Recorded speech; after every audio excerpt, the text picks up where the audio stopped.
There is someone you can't get out of your head. They consume your thoughts from the moment you wake up until you fall asleep. You check your phone, hoping for a message that never comes. You replay conversations over and over, analyzing every word, every pause, every silence. You scroll through their social media like an addict searching for their next hit. You tell yourself you're over them, but your mind betrays you every single time. You're not weak. You're not pathetic. You're experiencing one of the most powerful psychological phenomena known to human beings: obsessive attachment. And the reason you can't just move on isn't because you lack willpower.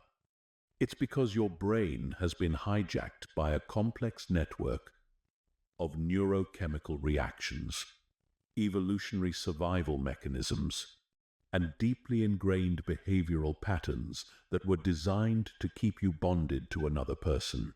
But here's what nobody tells you. Letting go isn't about forgetting someone. It's not about pretending they never mattered. It's about rewiring your brain, reclaiming your mental real estate, and rebuilding your identity as a complete person who doesn't need anyone else to feel whole. By the end of this guide, you will understand the exact psychological mechanisms that keep you trapped in obsessive thinking. You will have a step-by-step system for breaking the cycle of rumination and emotional dependency. You will learn how to rewire your brain for emotional freedom and build an unshakable sense of self that no one can take away from you. This isn't about getting over someone in a few days. This is about a complete mental and emotional transformation that will change how you approach relationships for the rest of your life. If you're ready to take back control of your mind and your life, let's begin. Chapter 1. The brutal truth about why you can't let go. The reason you can't stop thinking about them has nothing to do with love. I know that hurts to hear, but it's the truth you need to face if you ever want to be free. What you're experiencing isn't romantic devotion or deep connection. It's psychological addiction. Your brain doesn't know the difference between losing someone you love and losing access to a drug. When you become emotionally attached to another person, your brain releases a cocktail of neurotransmitters including dopamine, norepinephrine, and oxytocin. These chemicals create feelings of euphoria, obsession, and deep bonding.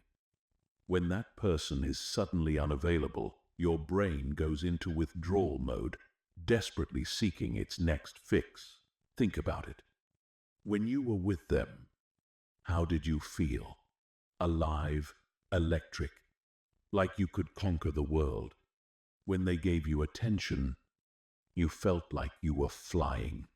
When they withdrew, you crashed harder than you ever thought possible. That's not love. That's addiction. You became addicted to the neurochemical high they provided. And now, you're going through withdrawal. But here's where it gets worse. Your addiction isn't just chemical, it's also behavioral. Every time you think about them, every time you check their social media, every time you replay a memory, you're reinforcing the neural pathways that keep you trapped. Your brain creates stronger and stronger connections to thoughts about this person, making it literally impossible to stop thinking about them through willpower alone. The evolutionary psychology behind this is simple but brutal. Thousands of years ago, if you lost your partner, you could die. You needed them for protection, resources, and survival. So your brain developed mechanisms to keep you desperately seeking reconnection with lost partners. The problem is, your ancient brain doesn't know you live in 2025. It thinks losing this person is a life or death situation. So, it floods your system with stress hormones, and obsessive thoughts designed to get you to fight for them back. Add to this the modern phenomenon of intermittent reinforcement. If this person gave you attention sporadically, unpredictably, your brain became even more addicted. Gambling addicts don't get hooked on winning every time. They get hooked on the unpredictability of winning. Your brain learned that sometimes this person would give you the neurochemical hit you craved, and sometimes they wouldn't. This created the strongest form of psychological conditioning possible. The fantasy bond is another layer of the trap. You didn't just become attached to who this person actually was. You became attached to who you imagined they could be, to the potential you saw in them, to the version of them that existed only in your mind. You're not just grieving a real person. You're grieving a fantasy. And fantasies are much harder to let go of because they can't disappoint you with reality. Finally, there's the trauma bond. If this relationship involved emotional highs and lows, push and pull dynamics, moments of intense connection followed by distance or rejection, your brain may have formed what psychologists call a trauma bond. These bonds are actually stronger than healthy attachments because they trigger your nervous system's survival responses. Your brain becomes convinced that this chaotic, unpredictable person is essential for your survival. Understanding these mechanisms is crucial because it means your inability to let go isn't a personal failing. It's a normal response to abnormal psychological conditioning. But now that you know what you're dealing with, you can start the process of breaking free. Chapter 2. The Obsessive Mind. How your brain gets hijacked. Your brain has been turned against you. Every thought, every memory, every desperate hope that maybe things could work out is not random. You tell the result of specific neural networks that have been strengthened through repetition and emotional intensity. To break free, you need to understand exactly how your mind became your prison. The default mode network is the part of your brain that activates when you're not focused on a specific task. It's responsible for mind-wandering, self-reflection, and rumination. In a healthy brain, the default mode network helps you process experiences and plan for the future. In an obsessively attached brain, it becomes a torture device that replays the same thoughts about one person over and over again. Every time you think about this person, you strengthen what neuroscientists call a neural pathway. Think of it like walking through a forest. The first time you walk through, you barely leave a trace. But if you walk the same path every day for months, you create a deep, well-worn trail. Your thoughts about this person have created a superhighway in your brain. Your mind automatically defaults to this path because it's the strongest, most developed route. The anterior cingulate cortex, the part of your brain responsible for monitoring conflicts and errors, becomes hyperactive when you're separated from someone you're attached to. It literally treats the absence of this person as an error that needs to be corrected. This is why you feel like something is fundamentally wrong when they're not in your life. Your brain is screaming that there's a problem that needs to be fixed. Dopamine, the neurotransmitter associated with seeking and craving, floods your system every time you think about them. But here's the cruel irony. Dopamine isn't actually released when you get what you want. It's released when you anticipate getting what you want. So every time you imagine them texting you back, every time you fantasize about reconciliation, every time you hope they'll come back, you're getting a small hit of dopamine that reinforces your obsessive thinking. The amygdala, your brain's alarm system, perceives their absence as a threat. It triggers fight or flight responses that flood your body with stress hormones like cortisol and adrenaline. This is why thinking about them makes you feel physically sick, why your heart races, why you can't sleep. Your body is in a constant state of emergency, preparing to either fight for this person or flee from the pain of losing them. Working memory, your brain's ability to hold and manipulate information in conscious awareness, becomes compromised. This is why you can't focus on anything else, why you forget simple tasks, why your performance at work or school suffers. Your working memory is being occupied by thoughts of this person, leaving no room for anything else. The prefrontal cortex, responsible for rational thinking and emotional regulation, becomes weakened through chronic stress and emotional overwhelm. This is why you can't just think your way out of the obsession. The part of your brain responsible for logical analysis and self-control has been hijacked by more primitive survival systems. Memory consolidation during sleep becomes disrupted, but not in the way you'd hope. Instead of helping you forget, sleep actually strengthens emotional memories, while weakening non-emotional ones. So every night, your brain is literally choosing to hold on to memories of this person while letting go of everything else. The rumination cycle becomes self-perpetuating. You think about them, which makes you feel bad, which makes you think about why you feel bad, which leads to more thoughts about them, which creates more bad feelings, and the cycle continues. Each rotation makes the pattern stronger and more automatic. Your brain also develops what psychologists call intrusive thought chains. One small trigger, maybe a song, a smell, or a place that reminds you of them, can launch an entire sequence of thoughts, memories, and emotions that can last for hours. These chains become so automatic that you're not even aware they're starting until you're deep in the spiral. The seeking system in your brain, designed to motivate you to search for food, shelter, and mates, becomes laser-focused on this one person. This system is incredibly powerful because it's tied to survival. It doesn't care about your happiness or your logic. It only cares about getting you to pursue what it has identified as essential for your survival. Understanding these mechanisms is the first step toward freedom. Your obsessive thoughts aren't a sign of deep love or spiritual connection. They're the result of specific, identifiable brain processes that can be interrupted and rewired.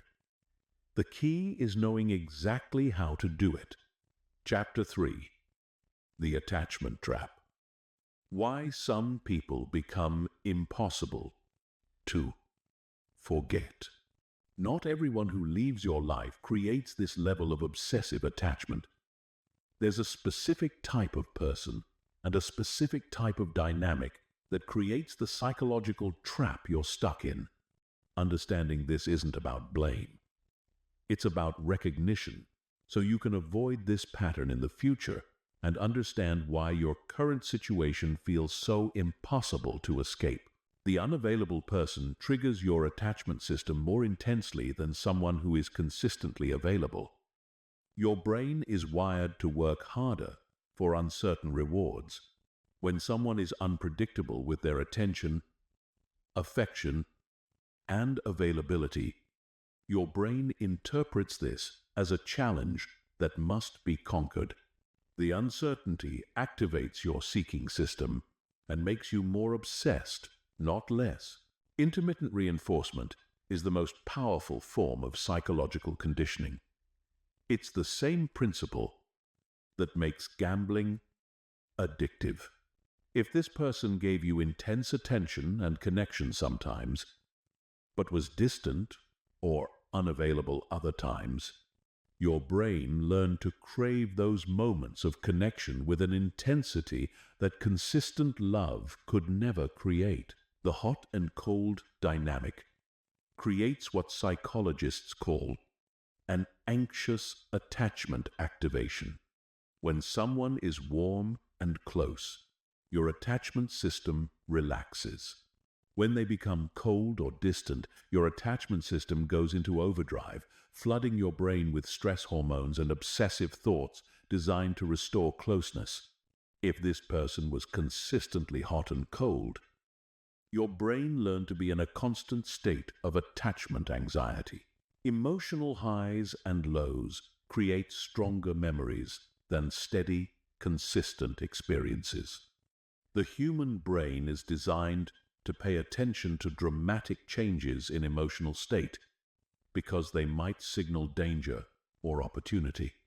If your relationship was full of intense highs and devastating lows, these experiences are burned into your memory with much greater intensity than a stable, loving relationship would be. The idealization trap occurs when someone shows you just enough of their potential to make you believe you've seen their true self, but not enough consistency to prove it's real. You fell in love not with who they actually were, but with who you glimpsed they could be in their best moments. This creates an addiction to potential rather than reality. Future faking is a pattern where someone talks about future plans, dreams, and commitments they have no intention of following through on. If this person painted pictures of a future together, made promises about changes they would make, or talked about the relationship you could have if only certain conditions were met, your brain became attached to a future that was never real. The trauma bonding effect occurs when someone alternates between being a source of comfort and a source of stress. Your brain becomes confused about whether this person is safe or dangerous. So it creates an incredibly strong bond as a survival mechanism. If you found yourself making excuses for their behavior, feeling like you needed to save them, or believing that your love could change them, you may have formed a trauma bond. Breadcrumbing behavior, where someone gives you just enough attention to keep you hoping but never enough to feel secure, creates a state of chronic uncertainty that your brain tries to resolve through obsessive thinking. Every small gesture, every brief text, every moment of attention becomes magnified because your brain is desperately looking for signs that this person might become available. The rescue fantasy is particularly powerful. If this person had problems, struggles, or pain that you felt you could help with, your brain may have become attached to the idea of being their savior. This creates a sense of purpose and meaning that feels larger than just romantic attraction. You're not just losing a person, you're losing your identity as someone who could save them. Shared trauma or intense experiences create powerful bonding. If you went through significant challenges together, shared deep vulnerabilities, or experienced intense emotions in each other's presence, your brain may have formed what feels like a soul-deep connection. These bonds feel more significant than regular relationships because they involve shared survival experiences. The scarcity principle makes anything that's hard to get seem more valuable. If this person was selective with their attention, hard to pin down, or had many other options, your brain interpreted their attention as more precious than someone who was consistently available. You became attached not just to them, but to the feeling of being chosen by someone who rarely chooses anyone. Projection and fantasy amplification occur when you project your own capacity for love, loyalty, and depth onto someone who hasn't demonstrated those qualities consistently. You assume they feel as deeply as you do, that they're as affected by the connection as you are, that they're just afraid or confused, rather than genuinely uninterested. Understanding these dynamics helps you realize that your intense attachment wasn't necessarily based on a deep, mutual connection. It was based on psychological patterns that create artificial intensity and obsessive bonding. This person became impossible to forget, not because they were perfect for you, but because they triggered specific psychological vulnerabilities that made you feel like you needed them to survive. Chapter 4. The Cost of Obsessive Attachment. What this is doing to your life. While you've been lost in thoughts about this person, your actual life has been slipping away. The cost of obsessive attachment isn't just emotional pain, it's the systematic destruction of your potential, your opportunities, your relationships, and your sense of self. If you want to break free, you need to face the full scope of what this obsession is costing you. Your cognitive capacity is being hijacked. The human brain has limited processing power, and when a significant portion is dedicated to thinking about one person, everything else suffers. You're not performing at work the way you used to. You're making mistakes you wouldn't normally make. You're forgetting important tasks, missing opportunities, and operating at a fraction of your intellectual capacity because your mind is elsewhere. Sleep quality deteriorates under the weight of obsessive thinking. You lie awake, replaying conversations, imagining scenarios, checking your phone for messages that never come. When you finally do fall asleep, your dreams are filled with them. You wake up exhausted, not from physical exertion, but from the emotional marathon your mind runs every night. Chronic sleep deprivation affects every aspect of your health, from your immune system to your emotional regulation. Your social connections are withering. Friends get tired of hearing about the same person over and over again. You cancel plans because you're hoping they might reach out. You turn down social opportunities because you're afraid of missing their call or text. You become emotionally unavailable to the people who actually care about you because you're saving all your emotional energy for someone who isn't even present in your life. Physical health begins to decline under chronic stress. Your immune system weakens from the constant flood of stress hormones. You might develop headaches, stomach problems, muscle tension, or other physical symptoms that are directly related to your emotional state. You stop taking care of yourself properly, skipping meals, avoiding exercise, neglecting basic self-care because you're too preoccupied to focus on your own well-being. Professional opportunities slip by unnoticed. While you're checking your phone every 5 minutes hoping for a message, you're missing emails from potential employers, clients, or collaborators. You're not networking effectively because you can't focus on conversations with other people. You're not pursuing career advancement because you don't have the mental energy to invest in your own growth. Creative and intellectual growth stagnates. When your mind is occupied by repetitive thoughts about one person, you don't have space for new ideas, creative projects, or intellectual exploration. Books go unread, skills go undeveloped. Passions are abandoned because you can't concentrate on anything that doesn't relate to your obsession. Decision-making abilities become compromised.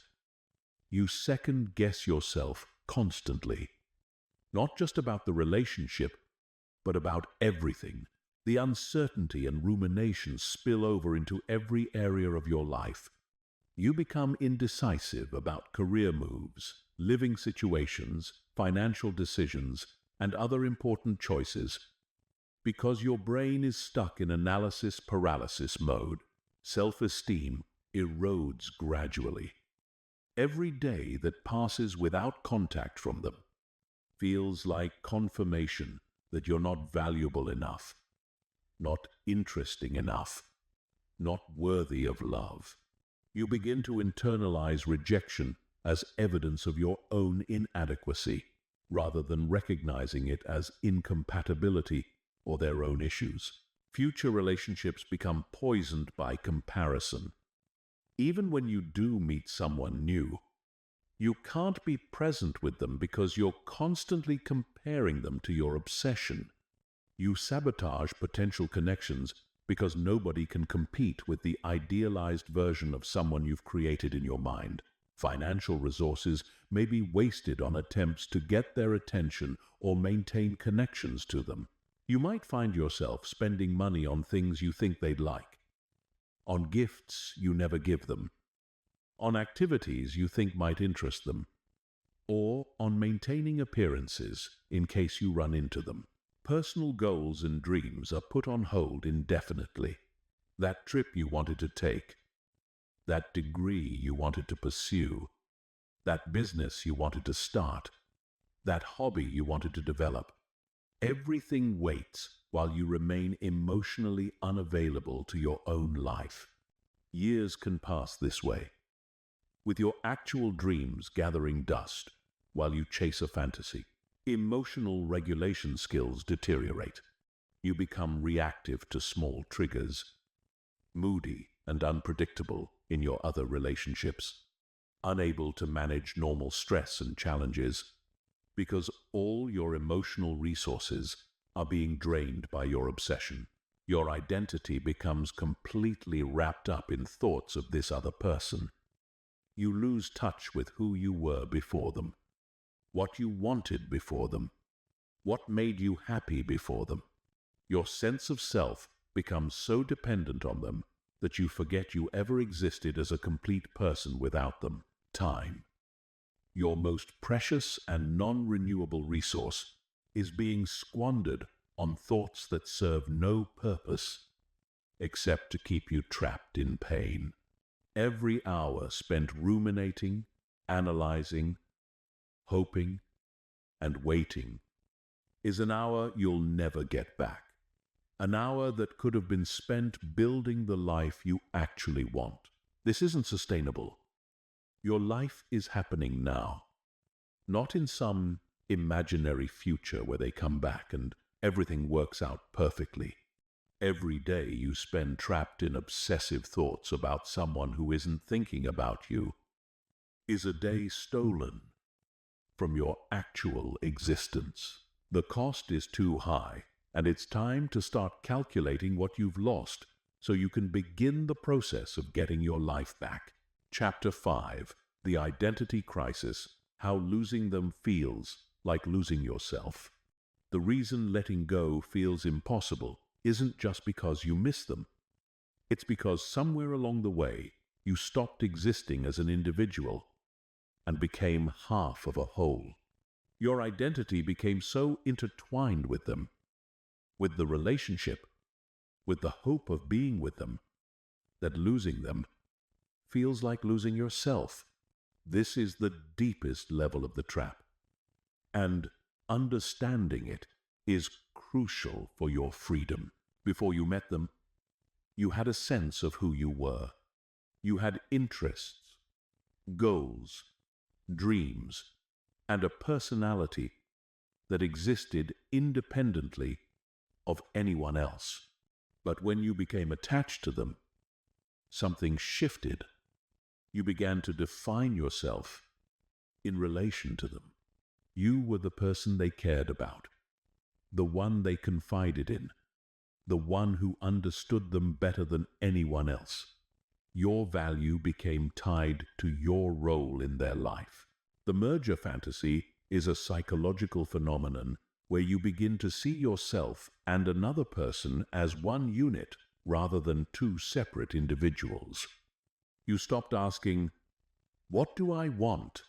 and started asking, "What do we want?" You stopped thinking about your individual happiness and started thinking about the happiness of the relationship. Your boundaries dissolved, and you lost track of where you ended and they began. Codependency created a false sense of purpose. If this person had problems, struggles, or pain, you may have found meaning in being the one who could help them. Your identity became wrapped up in being their supporter, their healer, their safe space. You felt valuable because you were needed. When they left, you didn't just lose them. You lost your entire sense of purpose and meaning. Your internal narrative changed from "I am a complete person" to I am someone who is incomplete without them. Every story you told yourself about your future included them. Every goal, every dream, every plan was filtered through the lens of this relationship. When they were no longer part of your life, your entire future became unimaginable because you had forgotten how to envision a life that didn't include them. Social identity became tied to being their person. Friends knew you as part of a unit. Family members asked about them. Your social media was filled with evidence of your connection. When the relationship ended, you not only had to grieve the loss of them, but also the loss of your social identity. You went from being the couple to being the single one. And that shift felt like losing a fundamental part of who you were. Your emotional regulation system became dependent on them. Instead of learning to soothe yourself, celebrate your own achievements, or find internal sources of happiness, you became reliant on their presence, their approval, their attention for emotional stability. They became your external emotional regulation system. So when they left, you literally didn't know how to feel okay without them. The future fantasy became more real than the present reality. You spent so much time imagining your life with them, planning hypothetical scenarios, creating detailed mental pictures of your future together, that these fantasies felt more real and compelling than your actual present moment experience. Losing them meant losing not just a person, but an entire imagined future that had become central to your identity. Your personal growth became stunted in service of the relationship. You may have stopped pursuing certain interests because they didn't align with what this person liked. You might have changed your appearance, your opinions, your goals to be more attractive to them. You molded yourself into who you thought they wanted you to be. And in the process, you lost touch with who you actually were. The reflection trap occurred when you began to see yourself only through their eyes. Your self-worth became dependent on their opinion of you. You felt beautiful when they found you attractive, intelligent when they valued your thoughts, worthy when they chose to spend time with you. Without their reflection, you no longer knew how to see yourself clearly. Your decision-making process became completely entangled with considerations of them. You couldn't make choices about your career, your living situation, your friendships, or your lifestyle without considering how it would affect your relationship with them or your chances of being with them. Your autonomy dissolved, and you lost the ability to make decisions based purely on what was best for you. The withdrawal from this identity feels like death because, in a psychological sense, it is. The version of yourself that existed in relation to them is dying, and your brain is grieving that death as if it were a physical death. This is why the pain feels so overwhelming, and why just moving on seems impossible. You're not just losing a person, you're losing an entire version of yourself. Recovery requires rebuilding your individual identity from the ground up. You need to remember who you were before them. Reconnect with your own desires and interests, and learn to exist as a complete person rather than half of a couple. This process is painful because it requires letting go not just of them, but of the version of yourself that was defined in relation to them. The good news is that underneath all the merger, codependency, and lost identity, your authentic self still exists. It's been buried under layers of attachment and false identity, but it hasn't disappeared. The process of letting go isn't just about releasing them. It's about excavating your true self and learning to live as a whole, complete, autonomous individual again. Chapter 6. Breaking the Rumination Cycle. How to Stop the Mental Loop. The endless loop of thoughts about this person isn't random. It's a specific psychological pattern called rumination, and it has identifiable triggers, pathways, and exit points. To break free from obsessive thinking, you need to understand exactly how this mental loop operates and then systematically disrupt it at multiple intervention points. Rumination begins with a trigger. This could be a song, a place, a smell, a word, or even just a random moment when your guard is down. The trigger activates what psychologists call an intrusive thought about this person. The key word here is intrusive because these thoughts aren't invited. They appear automatically, without your conscious permission, because the neural pathway connecting the trigger to thoughts about this person has become superhighway strong. The moment an intrusive thought appears, your brain makes a critical decision that determines whether you'll spiral into hours of rumination or successfully redirect your attention. Most people make the wrong choice without realizing they even have a choice. They engage with the thought. They try to analyze it, understand it, or push it away. Tell engagement, even negative engagement, feeds the rumination cycle and makes it stronger. The engagement phase is where you lose control. You start asking yourself questions. Why am I thinking about them right now? What does this mean? Maybe they're thinking about me too. What if I texted them? What would I say? What would they say back? Why did things end the way they did? What if I had done something different? What if they come back? What if they don't? Each question generates more thoughts, more emotions, and deeper engagement with the obsessive content.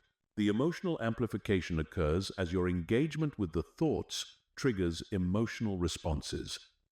You feel sad, angry, hopeful, desperate, or nostalgic.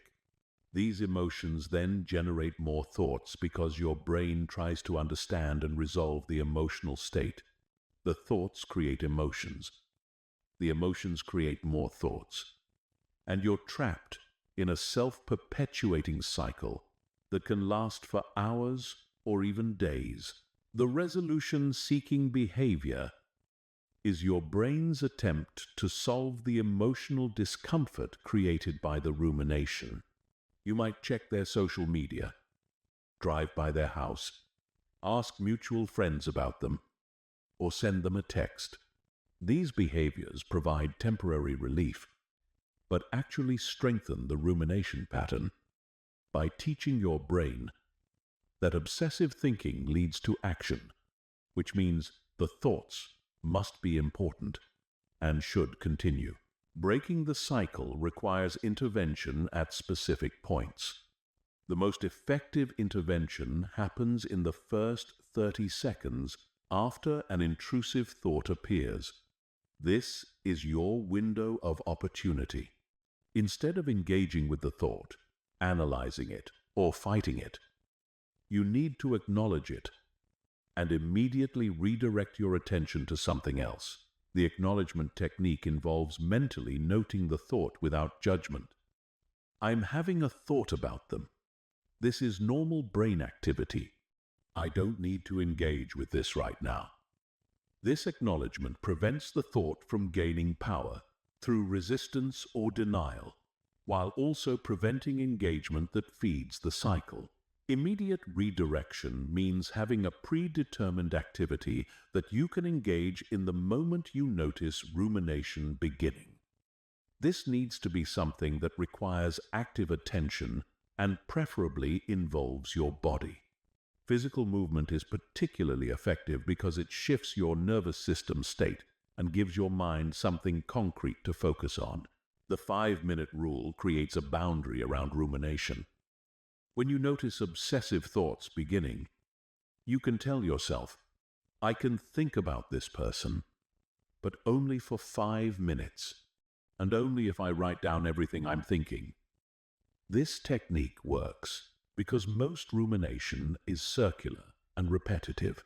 When you force yourself to write it down, you quickly realize you're thinking the same things over and over, which breaks the illusion that the thinking is productive.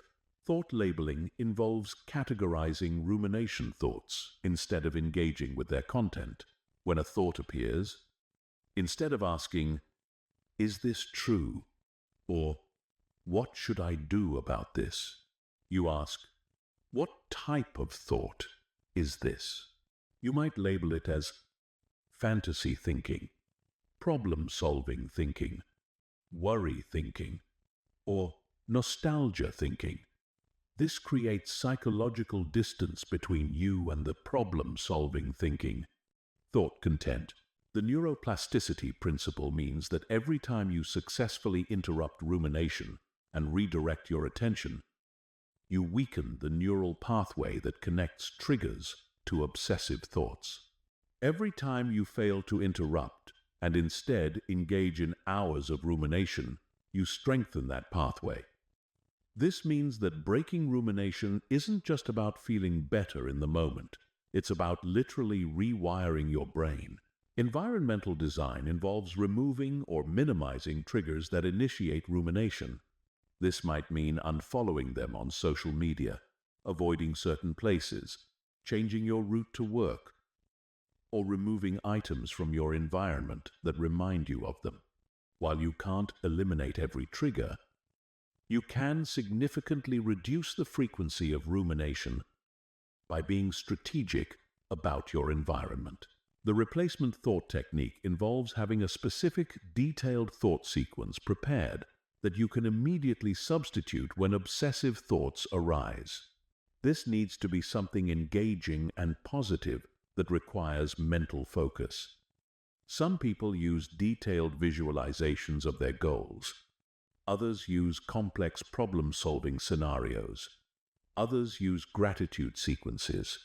The key is having it prepared in advance, so you don't have to think of what to redirect to in the moment. Time-boxing rumination involves setting aside a specific time period, maybe 15 minutes a day, where you allow yourself to think about this person deliberately. During this time, you can feel sad, angry, hopeful, or whatever emotions arise. You tell outside of this designated time, when obsessive thoughts arise, you remind yourself, I have a time set aside for this later. Right now, I'm focused on other things. Understanding that rumination is a habit, not a reflection of how much you care about someone, is crucial for breaking free. You haven't been thinking about them constantly because you love them more than anyone has ever loved anyone. You've been thinking about them constantly because your brain has developed a habit loop that associates certain triggers with obsessive thinking. Habits can be broken through consistent practice of new responses. The goal isn't to never think about this person again. The goal is to think about them when you choose to, not when your brain automatically defaults to obsessive rumination. The goal is to transform reactive thinking into conscious thinking, compulsive thinking into optional thinking. Chapter 7. The detachment process. Step by step. Emotional liberation. Detachment isn't about becoming cold or uncaring. It's about creating psychological space between yourself and your thoughts, emotions, and memories about this person, so that they no longer control your inner state. True detachment means you can think about them, feel emotions about them, and even care about them, without being destabilized by those thoughts and feelings. The first step in detachment is radical acceptance of the current reality. not acceptance that things will never change, but acceptance that right now, in this moment, they are not in your life in the way you want them to be. Most people skip this step because acceptance feels like giving up. But fighting reality is what keeps you trapped. When you accept what is, you stop wasting mental energy on resistance and can redirect that energy toward healing. Radical acceptance means acknowledging these truths without trying to change them. They have chosen not to be with you. They are not thinking about you the way you're thinking about them. The relationship you had is over. The future you imagined with them is not happening. They are living their life without you. These facts are not permanent, but they are true right now. And accepting them stops the mental fight against reality that exhausts you. The second step is emotional inventory, where you identify and separate the different emotions you're experiencing. Most people think they're just sad or heartbroken. But attachment involves complex layers of emotion that need to be addressed individually. You might be experiencing grief for the loss of the relationship, anger at how you were treated, fear about being alone, shame about your attachment, guilt about things you said or did, relief that the uncertainty is over, and hope that things might change. Each emotion requires a different approach. Grief needs to be felt and processed, not pushed away. Anger needs to be expressed safely, not suppressed or directed at them. Fear needs to be challenged with evidence of your ability to survive without them. Shame needs to be met with self-compassion. Guilt needs to be addressed through forgiveness or making amends. Relief needs to be acknowledged without judgment.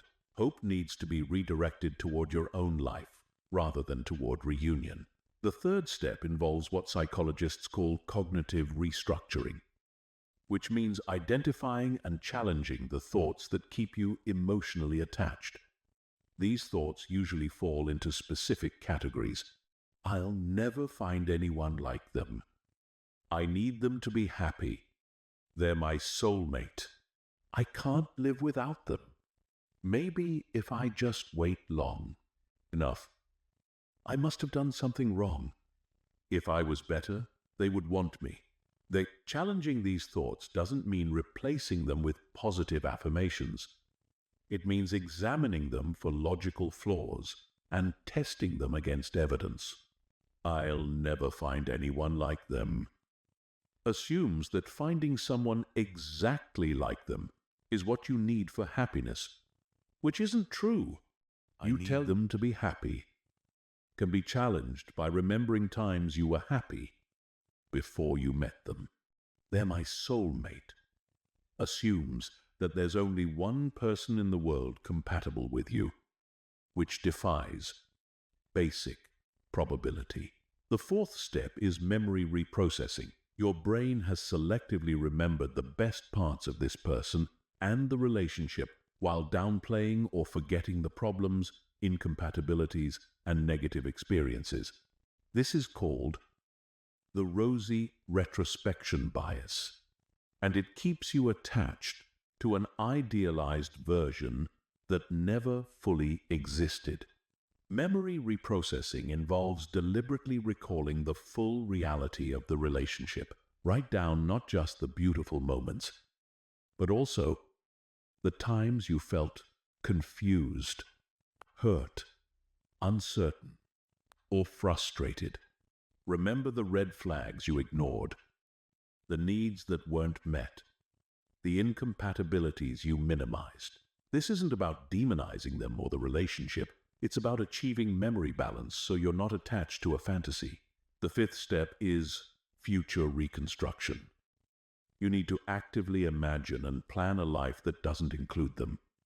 This might feel impossible right now, but it's essential for detachment.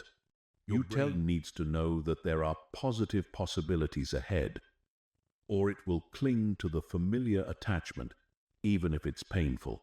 Future reconstruction means setting goals that have nothing to do with them. Plan trips you want to take, skills you want to develop, experiences you want to have, relationships you want to build. Write down specific details about the life you want to create. Make vision boards. Create timelines. Take concrete steps toward these goals. The more real and compelling your independent future becomes, the easier it is to detach from a future that includes them. The sixth step involves what attachment theorists call internalization of security. Throughout your attachment to this person, you've been seeking security, validation, and worth through them. Detachment requires learning to provide these things for yourself internally rather than seeking them externally from others. This means developing a practice of self-validation, where you acknowledge your own thoughts, feelings, and experiences without needing them confirmed by someone else. It means building security through your own achievements, relationships, and self-care rather than through romantic attachment. It means finding worth in your inherent value as a human being rather than in being chosen by a particular person. The seventh step is energetic withdrawal, which involves consciously redirecting the mental and emotional energy you've been sending toward this person back toward your own life. Every time you think about them, worry about them, hope for them, or send them mental messages, you're sending your energy in their direction. Detachment requires pulling that energy back and investing it in yourself. This might involve visualization exercises where you imagine golden threads connecting you to them and consciously cutting those threads. It might involve meditation practices where you breathe in energy and strength and breathe out attachment and longing.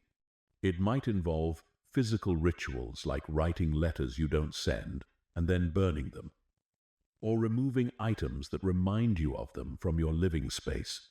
The eighth step is social detachment, which means changing how you talk and think about this person in social contexts. Stop telling the story of your attachment to friends and family. Stop asking mutual friends about them. Stop positioning yourself to accidentally run into them. Stop checking their social media or keeping track of their activities. Each of these behaviors reinforces your attachment and prevents detachment. The final step in the detachment process is practice. Detachment isn't something you achieve once and then you're done. It's a practice that you return to again and again as attachment feelings arise.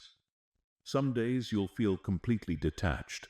Other days the attachment will feel as strong as ever. This is normal. Progress isn't linear. But if you continue practicing these steps, the periods of detachment will become longer and the periods of attachment will become shorter and less intense. Detachment is complete when you can think about this person with the same emotional neutrality you feel when thinking about an old friend you haven't seen in years.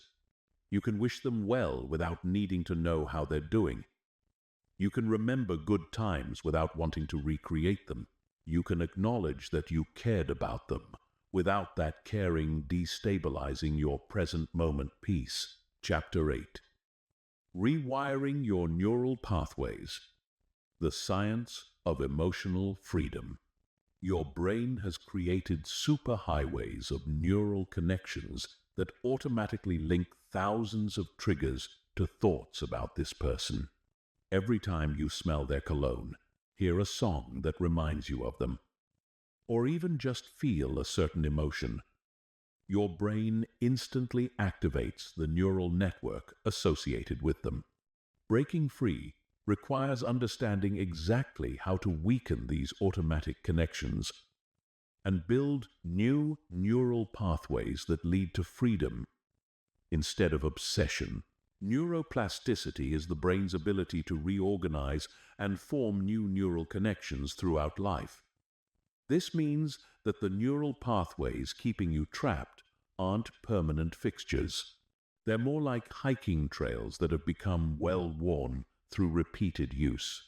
The good news is that trails can be abandoned and new ones can be created, but it requires deliberate, consistent effort over time. The neural pathway between triggers and thoughts about this person exists because it's been strengthened through repetition and emotional intensity. Every time you encountered a trigger and then spent time thinking about them, you walked down that neural pathway and made it stronger. Every time you felt intense emotion while thinking about them, you added what neuroscientists call myelin to the pathway, making it faster and more automatic. Breaking these pathways requires what psychologists call deliberate practice of new responses. This means consciously choosing a different mental or behavioral response every time you encounter a trigger, even when your brain automatically wants to default to thoughts about them. The key is consistency. Missing one or two opportunities to practice new responses won't ruin your progress. But you need to succeed at redirecting your response more often than you fail. The competing pathways strategy involves building new neural connections that compete with the old ones for activation. Instead of trying to eliminate thoughts about this person, you create stronger associations between triggers and new responses. For example, if hearing a particular song used to make you think about them for hours, you can deliberately listen to that song while doing something physically demanding that requires your full attention. Over time, your brain will associate the song with the new activity instead of with thoughts about them. Attention training is a specific practice that strengthens your ability to consciously direct your attention rather than having it hijacked by automatic patterns. This involves meditation practices, but not the kind where you try to empty your mind. Instead, you practice noticing when your attention has been captured by thoughts about them and gently redirecting it to something else, over and over again. This builds what psychologists call cognitive flexibility, the ability to shift your mental focus when you choose to. The pattern interrupt technique works by disrupting the automatic sequence that leads from trigger to obsessive thinking. When you notice a trigger that would normally lead to thoughts about them, you immediately do something completely different that requires physical movement and mental engagement. This could be doing jumping jacks, reciting the alphabet backwards, calling a friend, or starting a complex task. The key is speed. You have to interrupt the pattern before it gains momentum. Systematic desensitization involves gradually exposing yourself to triggers in a controlled way, while maintaining a calm, detached state. Start with triggers that produce mild reactions and practice staying emotionally neutral while exposed to them. As you build tolerance, gradually work up to stronger triggers. This process teaches your nervous system that these triggers don't represent actual danger and don't require an emotional response. The memory reconsolidation process happens every time you recall a memory. When you remember something, your brain briefly makes that memory unstable and open to modification before storing it again. This creates opportunities to change how memories are stored. Instead of recalling memories about them while feeling intense emotion, practice recalling the same memories while in a calm, detached state. Over time, this changes how your brain categorizes and responds to these memories. Cognitive load training involves deliberately overloading your working memory when intrusive thoughts appear. Working memory is your brain's temporary workspace, and it has limited capacity.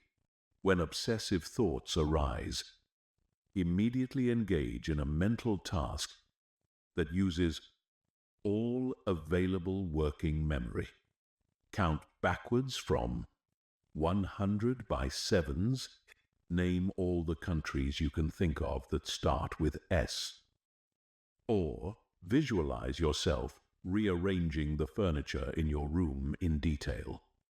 This leaves no mental space for rumination. The replacement visualization technique involves creating a detailed, positive mental scene that you can immediately access when triggers arise. This scene should be completely unrelated to them and should generate feelings of peace, excitement, or motivation. Practice visualizing this scene in vivid detail during calm moments, so it becomes easily accessible during triggering moments. When a trigger arises, immediately shift to this visualization instead of allowing thoughts about them. Embodied practices help rewire neural pathways because they engage both mind and body simultaneously. This might involve dancing, martial arts, playing music, or any activity that requires coordination between physical movement and mental focus. These practices create new neural pathways that are accessible when you need to redirect attention away from obsessive thoughts. The Keystone Habit approach focuses on changing one specific habit that has a cascade effect on other behaviors. For many people, checking social media first thing in the morning leads to hours of rumination about their person. By changing this single habit, perhaps by leaving your phone in another room overnight and doing morning exercise instead, you can disrupt the entire pattern that leads to obsessive thinking throughout the day. Emotional regulation training involves practicing specific techniques for managing emotional intensity when it arises. This includes breathing exercises that activate the parasympathetic nervous system, progressive muscle relaxation that releases physical tension, and grounding techniques that anchor your attention in the present moment rather than in memories or fantasies. Environmental cueing involves strategically placing objects, images, or reminders in your environment that automatically trigger new behaviors. This might mean putting a book next to your bed instead of your phone, placing workout clothes where you can see them, or hanging a picture that reminds you of your goals where you'll see it frequently. These environmental cues help establish new behavioral patterns without requiring willpower. The spaced repetition principle means that practicing these new responses consistently over time is more effective than practicing them intensively for a short period. It's better to practice interrupting obsessive thoughts for 10 minutes every day for a month than to practice for hours one day and then not practice again for weeks. Consistency is more important than intensity when it comes to neural rewiring. Understanding that neural change takes time helps maintain motivation when progress feels slow. Most significant neural pathway changes occur over months, not days or weeks. The old pathways connecting triggers to thoughts about them won't disappear immediately, but they will weaken with consistent practice while the new pathways you're building become stronger and more automatic. The goal isn't to never think about this person again. The goal is to transform automatic, compulsive thinking into conscious, voluntary thinking. Success looks like being able to encounter triggers without automatically spiraling into hours of rumination. Being able to think about them when you choose to, without becoming emotionally destabilized, and having your attention available for the present moment and your actual life, instead of being constantly pulled into the past or fantasy futures. Chapter 9. Rebuilding your individual identity. Becoming whole again. The process of letting go isn't just about releasing attachment to another person. It's about excavating and rebuilding the individual identity that got buried under layers of romantic obsession and codependent thinking. Right now, you probably can't remember who you were before them, what you wanted before them, or what made you happy before them. This chapter is about becoming a complete person again. Identity reconstruction begins with what psychologists call archaeological work, digging through the layers of who you became in relation to them to rediscover who you actually are underneath. This person you're obsessing over isn't the first influence on your identity. Your authentic self existed before them, got covered up during the relationship, and still exists now, waiting to be rediscovered and strengthened. The first step is conducting what therapists call a pre-relationship inventory. Write down everything you can remember about yourself before you met them. What did you do for fun? What were your goals? What kind of music did you listen to? What did you wear? How did you spend your free time? What made you laugh? What were you excited about? Who were your friends? What did you value? What were you proud of? Most people discover that they change dramatically during their attachment to this person, often in ways they didn't consciously choose. You might have started listening to their music, adopted their opinions, changed your appearance to be more attractive to them, or abandoned interests they didn't share. This isn't necessarily bad. We all influence each other. But when identity changes are driven by the desperate need to maintain someone's interest, they disconnect you from your authentic self.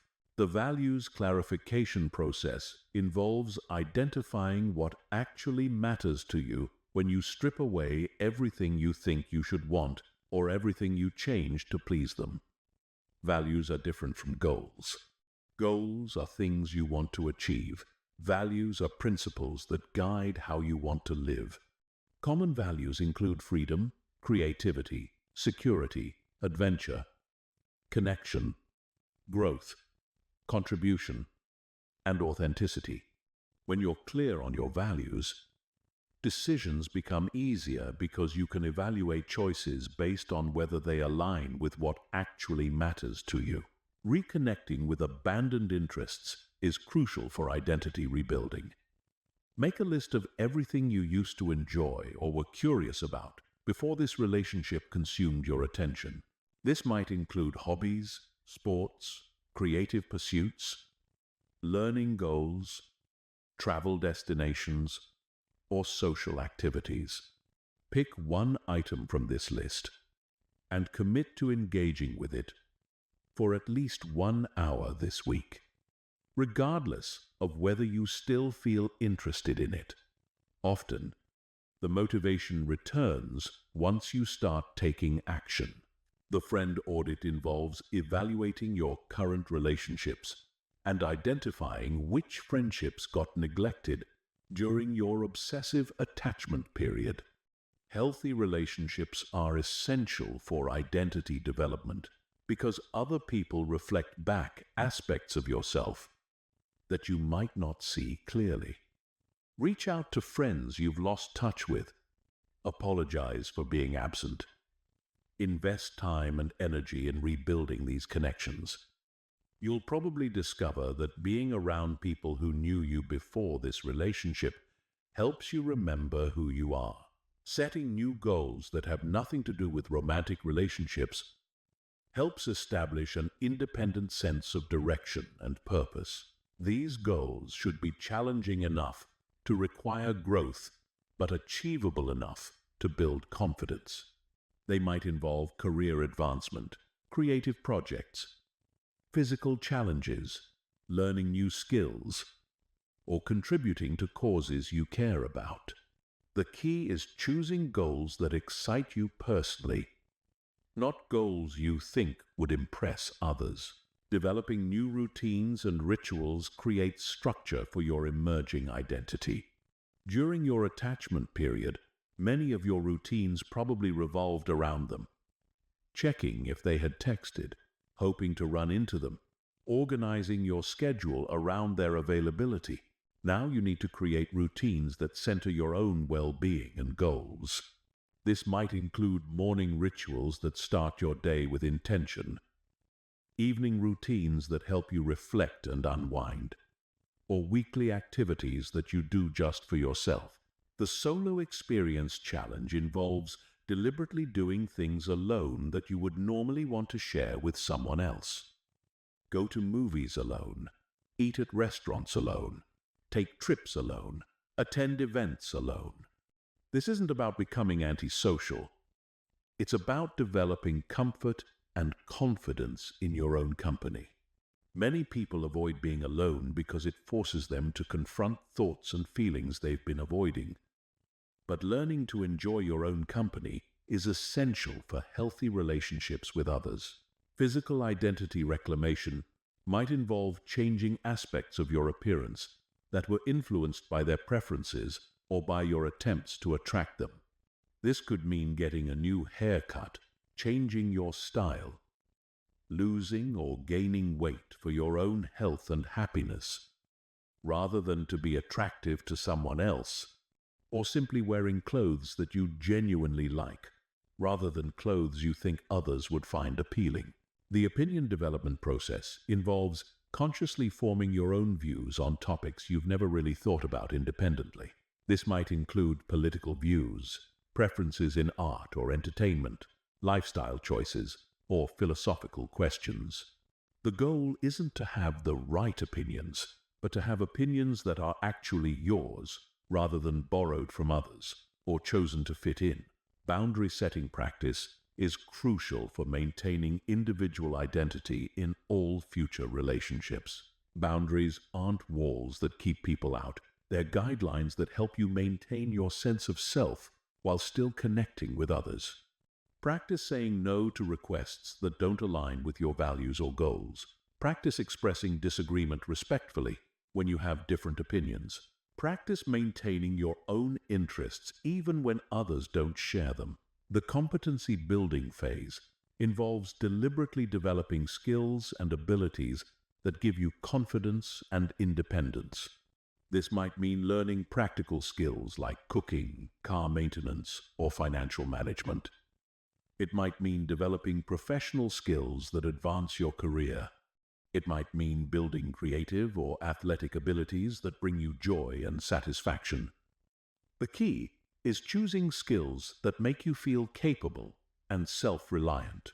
Social identity expansion involves building connections with new groups of people who know you only as the person you are now, not as half of a couple or as someone pining after another person. Join clubs, take classes, volunteer for causes you care about, or participate in activities where you can meet people who share your interests. These new social connections help solidify your emerging individual identity. The decision-making independence practice involves making choices large and small, based solely on your own preferences and values. Start with small decisions like what to eat for lunch or what movie to watch, and practice making these choices without considering what anyone else would prefer. Gradually work up to larger decisions like career moves or living situations. The goal is to rebuild trust in your own judgment and preferences. Creating new traditions and celebrations that belong only to you helps establish a sense of personal continuity and meaning. This might involve celebrating personal achievements, marking meaningful dates that don't relate to any relationship, or creating annual traditions like solo birthday trips or seasonal rituals that reflect your values and interests. Remember that identity development is an ongoing process, not a destination. The goal isn't to become a fixed, unchanging person, but to become someone who can adapt and grow while maintaining a strong sense of self. You want to be someone who can enter into relationships without losing yourself, who can be influenced by others without being controlled by them, and who can love deeply without needing that love to complete you. Chapter 10. Emotional Regulation Mastery. Managing your inner state without them. The deepest level of letting go involves learning to regulate your own emotional state without depending on another person for stability, validation, or comfort. Right now, their presence calms you, their attention elevates you, and their absence destabilizes you. This emotional dependence is the core of your attachment, and breaking it requires developing what psychologists call emotional self-regulation, the ability to manage your inner state regardless of external circumstances. Understanding the difference between emotions and emotional states is the foundation of emotional regulation. Emotions are temporary reactions to specific triggers. You feel sad when you remember something beautiful you've lost, angry when you think about how you were treated, or hopeful when you imagine they might return. Emotional states are the underlying patterns that determine which emotions arise and how intensely you experience them. Right now, your baseline emotional state is probably characterized by anxiety, longing, and emotional instability. This state makes you more likely to interpret neutral events as threatening, more likely to experience intense emotional reactions to small triggers, and more likely to seek external sources of comfort and validation.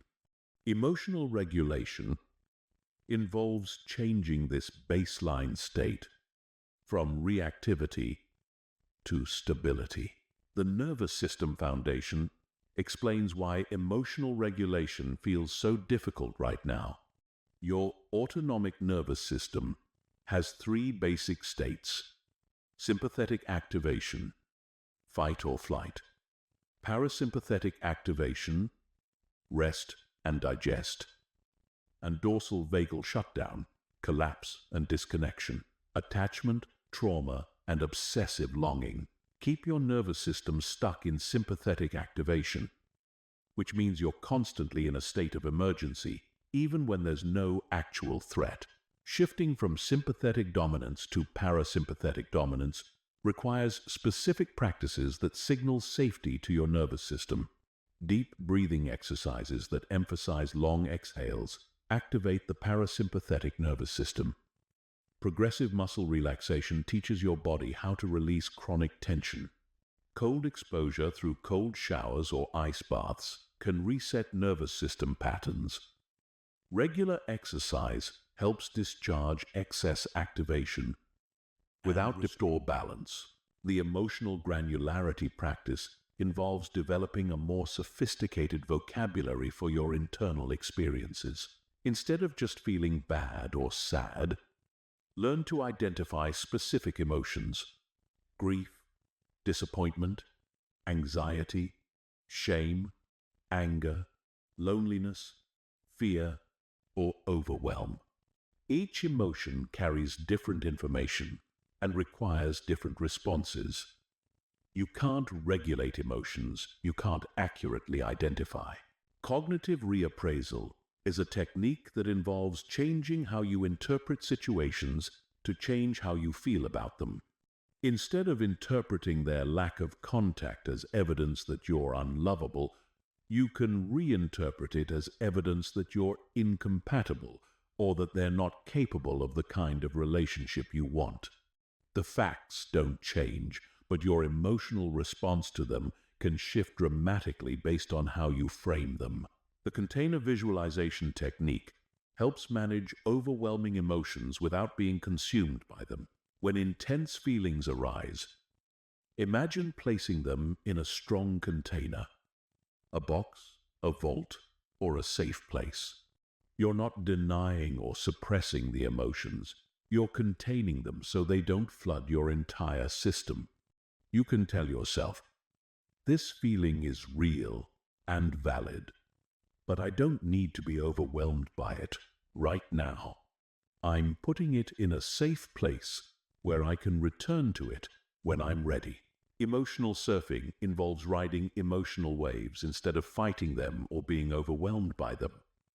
Emotions, even intense ones, have natural rhythms. They arise, peak, and then naturally subside. if you don't interfere with the process. When you feel a strong emotion, instead of trying to make it stop or feeding it with more thoughts, practice observing it with curiosity. Notice how it feels in your body, how it changes over time, and how it eventually passes. The opposite action technique comes from dialectical behavior therapy and involves acting opposite to what your emotions urge you to do when those urges aren't helpful. If you feel sad and want to isolate, practice connecting with others. If you feel angry and want to lash out, practice being gentle. If you feel desperate and want to contact them, practice engaging in self-care activities instead. This breaks the cycle of emotions, leading to actions that reinforce problematic emotional patterns. Building distress tolerance means developing the ability to sit with difficult emotions without immediately seeking relief through unhealthy behaviors. This might involve practices like holding ice cubes while feeling intense emotions, taking hot showers while allowing yourself to cry, or doing intense exercise while processing difficult feelings. The goal is to prove to yourself that you can survive emotional intensity without needing external rescue. The self-soothing toolkit should include specific strategies for each of your senses. Visual soothing might involve looking at beautiful images or calming colors. Auditory soothing could include specific music, nature sounds, or guided meditations. Tactile soothing might involve soft textures, warm baths, or comforting objects. Taste and smell soothing could include herbal tea, essential oils, or comforting foods. Having predetermined strategies makes it easier to implement them when you're emotionally dysregulated. Mindfulness meditation isn't about emptying your mind or feeling peaceful all the time. It's about developing the ability to observe your thoughts and emotions without being controlled by them. Start with just 5 minutes a day of sitting quietly and noticing what arises in your awareness. Thoughts, emotions, physical sensations, without trying to change anything. This practice builds what psychologists call metacognitive awareness, the ability to think about thinking and feel about feeling. The emotional check-in practice involves regularly assessing your emotional state throughout the day, so you can intervene before small emotional reactions become overwhelming. Set reminders on your phone to pause and ask yourself, how am I feeling right now? What do I need? What would be most helpful for me in this moment? This prevents emotional buildup and helps you respond to your needs before reaching crisis points. Creating emotional safety in your environment involves organizing your living space, relationships, and daily routines to support emotional regulation rather than trigger dysregulation. This might mean removing reminders of them from your bedroom, establishing phone-free zones during certain hours, surrounding yourself with supportive people, or creating calm spaces where you can retreat when feeling overwhelmed. The reparenting process involves learning to give yourself the emotional support you may have never received or learned to provide for yourself. This means speaking to yourself with kindness during difficult moments, celebrating your achievements, comforting yourself when you're scared, and setting loving boundaries to protect your well-being. You become both the loving parent and the cared-for child in your own inner world. Understanding that emotional regulation is a skill that improves with practice helps maintain motivation when progress feels slow. Like learning to play an instrument or speak a new language, emotional regulation requires consistent practice over time. You'll have good days and bad days. But if you continue practicing these techniques, your overall emotional stability will improve dramatically. The goal of emotional regulation isn't to feel happy all the time or to never think about them again. The goal is to develop emotional resilience and independence so that your inner state isn't controlled by whether they text you back, what they post on social media, or whether they want to be with you. You want to become someone whose emotional well-being is based on your relationship with yourself, not on your relationship with anyone else. Chapter 11. Advanced Detachment Techniques to Handling Setbacks and Breakthrough Moments. The path to emotional freedom isn't linear. You'll have days where you feel completely detached and free, followed by days where the obsession feels as intense as ever. You'll make significant progress, then encounter a trigger that sends you spiraling back into rumination. This isn't failure. This is the normal process of deep psychological change. And understanding how to navigate setbacks is crucial for long-term success. The wave pattern of emotional healing means that progress happens in cycles, not straight lines. Imagine your healing as an ocean wave that moves forward toward the shore, then pulls back, then moves forward again, each time reaching a little further than before. The pullback isn't regression. It's the natural rhythm of integration. Your psyche needs time to process and integrate each level of healing before moving to the next. Setback triggers often come when you least expect them. You might encounter an unexpected reminder, hear news about them through mutual friends, or simply have a moment of vulnerability when your defenses are down. The key to handling these moments isn't to avoid all possible triggers, which is impossible, but to have a predetermined response plan that you can implement immediately.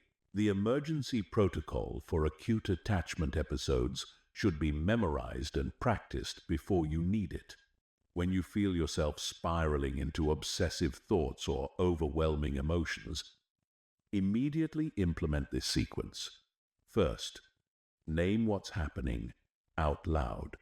I'm having an attachment episode. This is temporary. Second, change your physical state through movement, cold water on your face, or deep breathing. Third, reach out to a trusted friend or support person. The goal is engage in a predetermined activity that requires your full attention. The 24-hour rule prevents impulsive decisions during emotional intensity. When you're feeling desperate to contact them, make dramatic life changes, or engage in behaviors you'll regret later. Commit to waiting 24 hours before taking any action. Most intense emotional states naturally subside within this time frame, and you'll often find that the urgent need to act was driven by temporary emotional flooding rather than genuine necessity. Relapse prevention involves identifying your personal warning signs that indicate you're moving toward attachment thinking. These might include checking their social media, driving by their workplace, asking mutual friends about them, or engaging in fantasy conversations. Create a list of these warning behaviors and ask trusted friends to point them out if they notice you engaging in them. The exposure therapy approach involves gradually exposing yourself to reminders of them while maintaining emotional equilibrium. Start with triggers that produce mild reactions and practice staying calm while exposed to them. This might mean looking at a photo of them for 30 seconds while practicing deep breathing, or listening to a song that reminds you of them while doing something else that makes you feel strong and confident. Advanced cognitive restructuring goes beyond challenging obvious irrational thoughts to addressing deeper core beliefs that fuel attachment. These beliefs might include, I'm not complete without a romantic partner. If someone leaves me, it means I'm not worthy of love. Or, I need to be needed to have value. These beliefs are often formed in childhood and require deeper work to address and change.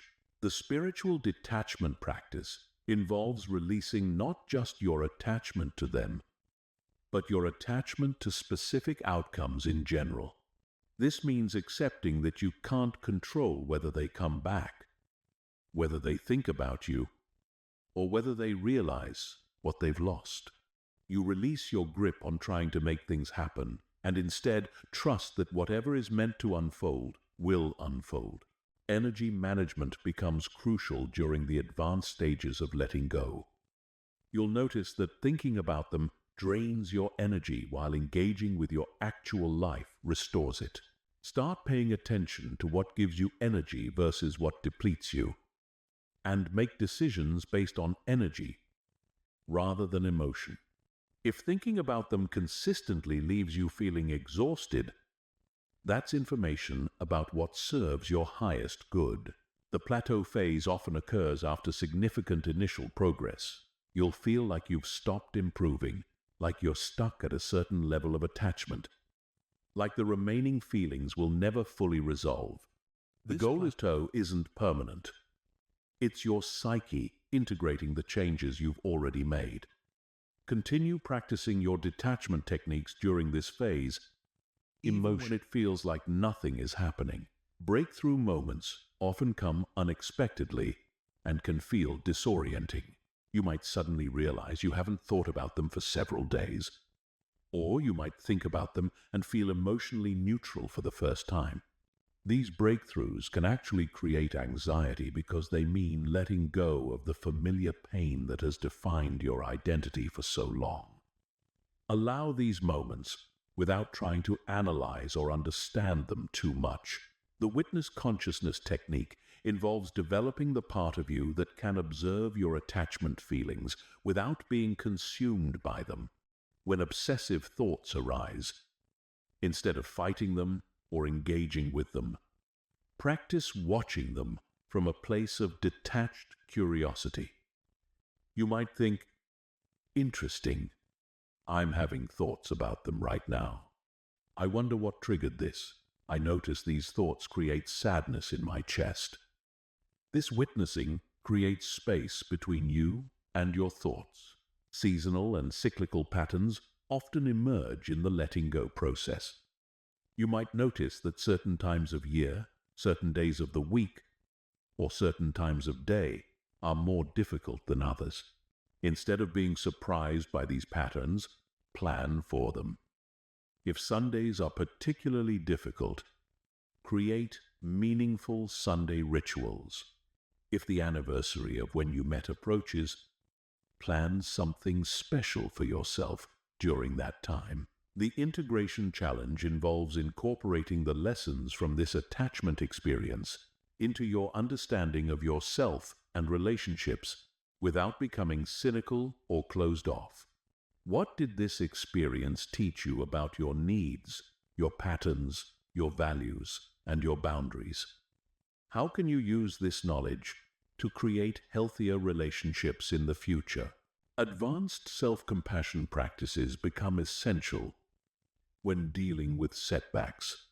Instead of judging yourself for having difficult days or experiencing attachment feelings, practice treating yourself with the same kindness you would show a good friend going through a difficult time. Remember that letting go of someone you care deeply about is one of the most challenging psychological tasks a human being can undertake. The commitment renewal process involves regularly recommitting to your healing and growth, especially during difficult periods. This isn't about forcing yourself to feel differently, but about recommitting to the practices and choices that support your freedom and well-being. Some days you'll need to renew this commitment multiple times. Understanding that complete detachment may take months or even years helps maintain realistic expectations. This isn't about being weak or doing something wrong. It's about respecting the depth of human attachment and the time required for genuine psychological change. Progress is measured not just by how often you think about them, but by how those thoughts affect you when they arise. The ultimate goal of advanced detachment work isn't to never think about them again, but to transform your relationship with those thoughts and feelings. Success looks like being able to remember them with gratitude for what you learned, thinking about them without emotional charge, and wishing them well without needing to know how they're doing. Chapter 12. Building New Relationships. How to Love Without Losing Yourself.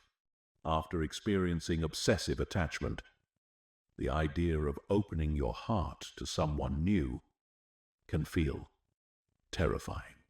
You're afraid of falling into the same patterns, losing yourself again, or being hurt even more deeply. But isolation isn't the answer. Learning to love in a healthy, balanced way is the ultimate demonstration that you've truly healed from your attachment patterns. The secure attachment foundation must be built within yourself before you can create it with another person. Secure attachment means feeling fundamentally safe in relationships, trusting that you can handle whatever happens, and maintaining your sense of self even when deeply connected to someone else. This security comes from your relationship with yourself, not from finding the right person. Attachment style awareness helps you understand your default patterns in relationships. If you experienced obsessive attachment, you likely have an anxious attachment style, which means you tend to seek excessive reassurance, fear abandonment, and have difficulty trusting that others will be consistently available. Understanding this pattern allows you to recognize it when it arises and make conscious choices rather than automatic reactions.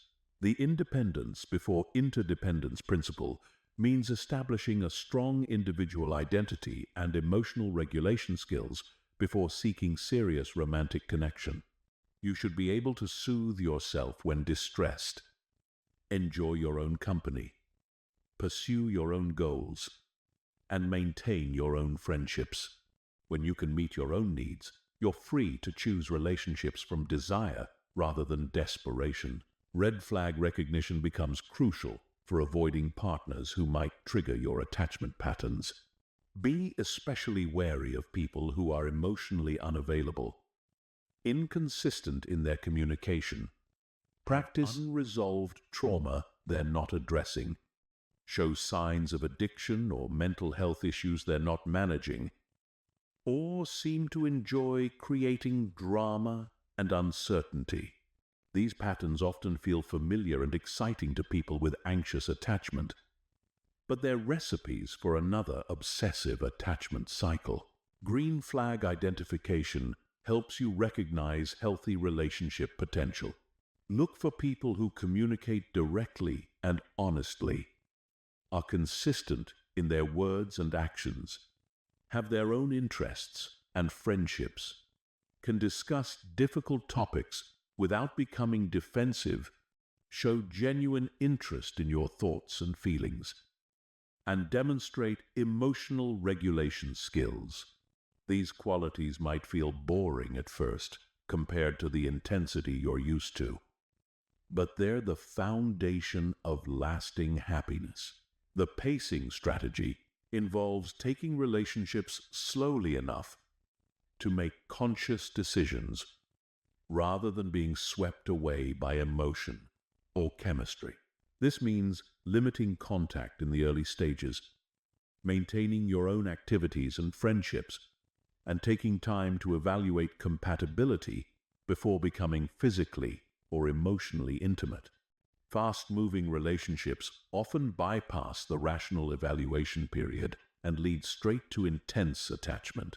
Maintaining individual identity within relationships requires conscious effort and clear boundaries. Continue pursuing your own interests, even when you want to spend all your time together. Maintain your own friendships, even if they prefer different people.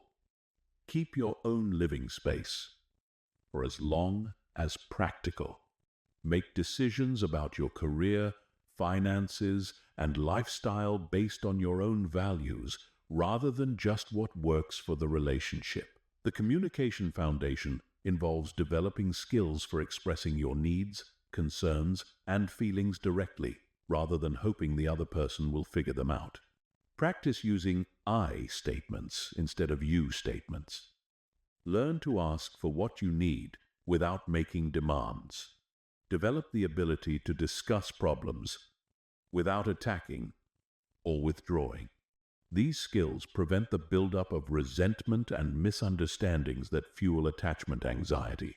Emotional regulation within relationships means managing your own emotional state rather than expecting your partner to do it for you. When you feel anxious about the relationship, use your self-soothing skills rather than seeking excessive reassurance. When you feel triggered by something they do or say, take responsibility for your emotional reaction while also communicating your needs clearly. The interdependence balance involves being close enough to feel connected, but separate enough to maintain your individual identity. Healthy relationships involve mutual support and shared experiences while preserving each person's autonomy and individual growth. You want to enhance each other's lives rather than complete each other or fill gaps in each other's identity. Trust building happens gradually through consistent, positive experiences rather than through dramatic gestures or intense conversations.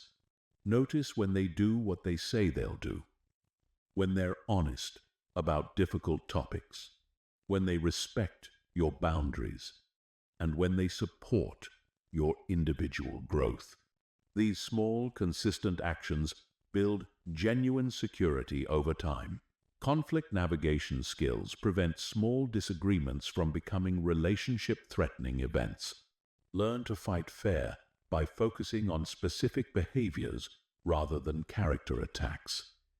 Taking breaks when emotions become too intense, and working towards solutions rather than just expressing feelings.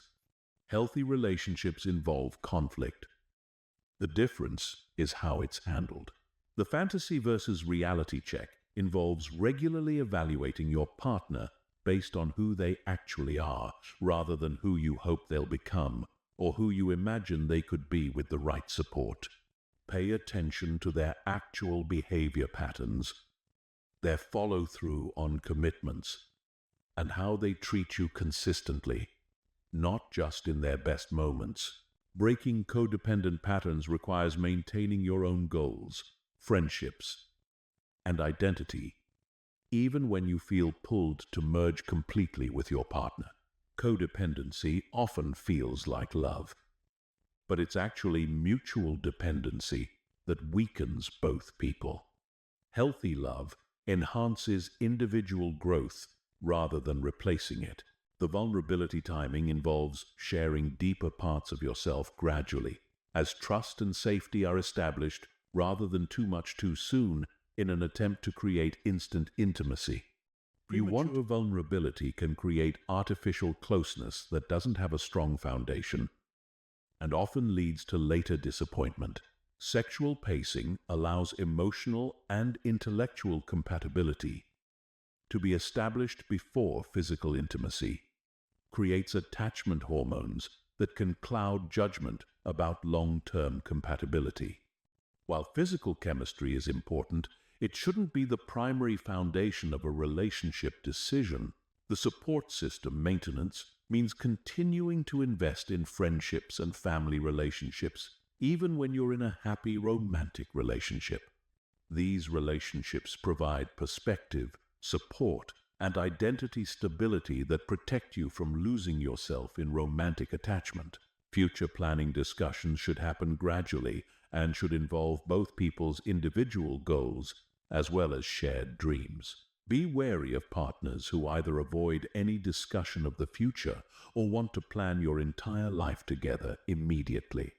Healthy future planning involves exploring compatibility while respecting each person's individual development. Remembering that you survived the loss of your previous attachment and can survive anything that happens in future relationships gives you the confidence to love fully without the desperate clinging that characterizes obsessive attachment. You know you can handle heartbreak, which paradoxically makes you more attractive and more capable of genuine intimacy. Chapter 13.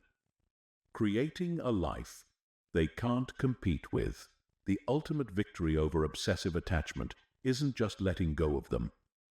It's building a life so fulfilling, meaningful, you want aligned with your authentic self, that no relationship loss could ever devastate you again. You want to is about creating what psychologists call intrinsic worth, a life that generates happiness, meaning, and satisfaction from within, rather than depending on external validation or romantic partnership. The life audit process involves honestly evaluating every area of your current existence to identify what's working, what's missing, and what needs to change. Rate each area of your life on a scale of 1 to 10. Career satisfaction, physical health, mental health, social relationships, financial security, creative expression, personal growth, spiritual connection, and contribution to others.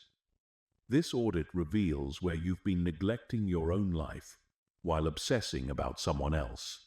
Vision creation goes beyond setting goals to imagining the person you want to become and the life you want to live in vivid detail. If you could design your ideal life without any limitations, what would it look like? Where would you live? What kind of work would you do? How would you spend your time? Who would be in your life? What would you be proud of? What legacy would you leave? This vision becomes your North Star for all future decisions. The energy investment principle means putting your time, attention, and emotional energy into areas that compound and grow rather than into areas that drain and deplete you. Obsessing about someone is pure energy drain with no return on investment. Building skills, relationships, health, and meaningful work provides exponential returns that create an upward spiral of growth and satisfaction. Career acceleration often happens naturally when you stop directing mental energy towards someone who doesn't want you and start directing it toward your professional development. Whether this means pursuing additional education, building new skills, starting a business, changing careers entirely, or simply performing better in your current role, career growth provides identity, purpose, and independence that make romantic attachment less crucial for self-worth. Physical transformation serves multiple purposes. It improves your health and energy, boosts your confidence, provides concrete evidence of your ability to change, and often makes you more attractive to potential partners. This isn't about becoming someone else to get attention. It's about becoming the healthiest version of yourself because you value your own well-being. Social network expansion involves building a rich community of relationships that provide different types of connection, support, and enjoyment. Cultivate friendships with people who share your interests. Mentoring relationships with people you admire. Collaborative relationships with people working towards similar goals. And nurturing relationships with people who need your support. Creative expression development gives you an outlet for processing emotions while building something meaningful and lasting. Whether this involves writing, music, visual arts, cooking, gardening, or any other creative pursuit, you want creative outlet provides intrinsic satisfaction that doesn't depend on anyone else's approval or participation.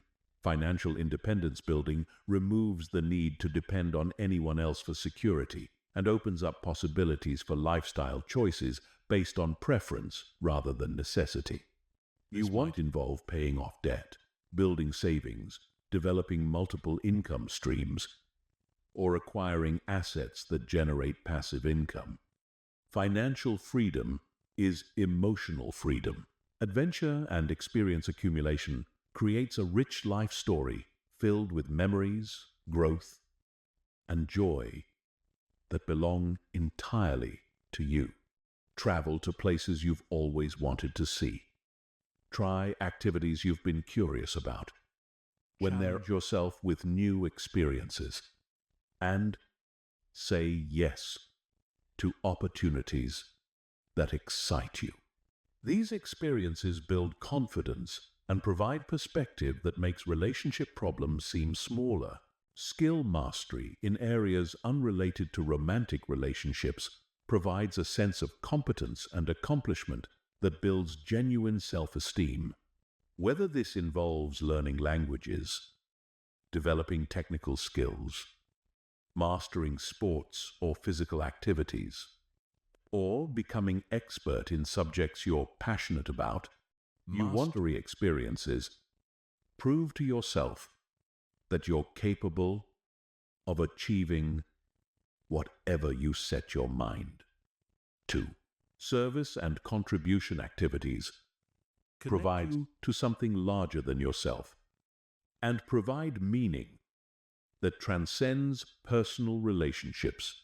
This might involve volunteering for causes you care about, mentoring others who are facing challenges you've overcome, contributing your skills to community projects, or simply being a positive influence in others' lives. Spiritual development provides a foundation of meaning and connection that's independent of human relationships. This doesn't necessarily involve religion, though it might. It could involve meditation practices, connection with nature, philosophical exploration, or any practice that helps you feel connected to something greater than your individual existence. The compound effect of simultaneously improving multiple areas of your life creates momentum that accelerates your growth exponentially. When you're building your career while also improving your health, while also expanding your social circle, while also developing new skills, each area reinforces and supports the others. Success in one area provides energy and confidence for growth in other areas. Identity integration means becoming someone whose sense of self is derived from multiple sources, rather than depending primarily on romantic relationships for identity and worth. When your identity includes being a skilled professional, a loyal friend, a creative person, a healthy person, a generous contributor, and whatever other roles matter to you, losing one relationship can't threaten your entire sense of self. The magnetic effect occurs when you're genuinely happy and fulfilled in your own life. People are naturally drawn to others who radiate contentment and positive energy. Paradoxically, the less you need someone else to complete you, the more attractive you become to potential partners. But this attraction comes from authentic fulfillment rather than desperate need. Legacy building involves creating something that will outlast your lifetime and matter beyond your personal satisfaction. This might involve building a business, raising children, contributing to important causes, creating art, or simply being remembered as someone who made others' lives better. Legacy thinking provides perspective that makes temporary relationship setbacks seem less significant. The abundance mindset shift occurs when you realize that your life is full of opportunities, possibilities, and sources of joy that don't depend on any specific person choosing to be with you. Instead of feeling like you're missing out on the one person who could make you happy, you recognize that happiness comes from engaging fully with the life you're actually living. Creating a life they can't compete with doesn't mean trying to make them jealous or prove something to them. It means building something so meaningful and satisfying that even if they came back and wanted to resume the relationship, you would have to seriously consider whether it would add value to the life you've created. The ultimate goal is reaching a point where you're grateful for the growth their absence forced you to pursue. Chapter 14. When they come back. How to handle contact without losing your progress. One of the most challenging situations in the letting go process is when the person you've been working to detach from suddenly reappears in your life. whether they reach out directly, you encounter them unexpectedly, or they send mixed signals through mutual friends or social media. Their return can trigger all the attachment feelings you've been working to heal. This chapter prepares you for these scenarios and provides strategies for maintaining your progress. The return pattern is more common than people realize. Often, just as you're beginning to heal and move forward, they sense the shift in your energy and become curious about what's changed. This isn't necessarily because they want a genuine relationship. It might be because they've lost their power over you, and that shift threatens their ego or their backup plan of keeping you available. Recognizing the difference between genuine interest and ego validation is crucial when they make contact. Genuine interest involves direct communication about wanting to rebuild the relationship, acknowledgement of past problems, evidence of personal growth or change, and respect for the healing process you've been through. Ego validation involves vague messages that keep you guessing, contact that comes when they need something, communication that doesn't acknowledge the pain they caused, and behavior that suggests they expect things to return to how they were before. The 24-hour response rule should be implemented before responding to any contact from them. Their message probably triggered intense emotions, hope, confusion, or attachment feelings. Responding while in this activated state often leads to decisions you'll regret later. Take a full day to process your emotions, consider their message objectively, and decide what response, if any, aligns with your healing and your values. Evaluating your current emotional state before engaging helps you determine whether you're strong enough to handle contact without losing your progress. If you're still struggling with obsessive thoughts, emotional regulation, or building your individual identity, any contact with them is likely to destabilize your healing process. There's no shame in not being ready. Protecting your progress is more important than responding to their communication. The intention evaluation process involves honestly examining why they might be reaching out and why you want to respond. Are they contacting you because they genuinely miss you and want to rebuild, or because they're bored, lonely, or facing difficulties in their current situation? Are you wanting to respond because you truly believe reconnection would be healthy, or because you've been hoping for this moment and don't want to miss the opportunity? Setting clear boundaries before any interaction protects your emotional well-being and signals that you've changed since they last knew you. These boundaries might include limiting communication to specific topics, requiring time between messages before responding, meeting only in public places, if you meet at all, and being clear about what behavior you will and won't accept. The progress protection strategy involves continuing all your healing practices even more rigorously when they reappear. Double down on your self-care routines. Maintain regular contact with your support system. Stick to your personal goals and activities, and pay extra attention to your emotional regulation practices. Their return is a test of your healing, not a reason to abandon the work you've done. Realistic expectation setting prevents you from getting swept back into fantasy thinking about who they are or what's possible between you. Remember who they actually were in the relationship, not who you hoped they could become. Consider whether they've demonstrated genuine change through their actions, not just their words. Accept that people rarely change dramatically without significant life events or dedicated personal work. The communication framework provides structure for any interaction that does occur. Be direct about your experience and your current boundaries, rather than pretending nothing happened.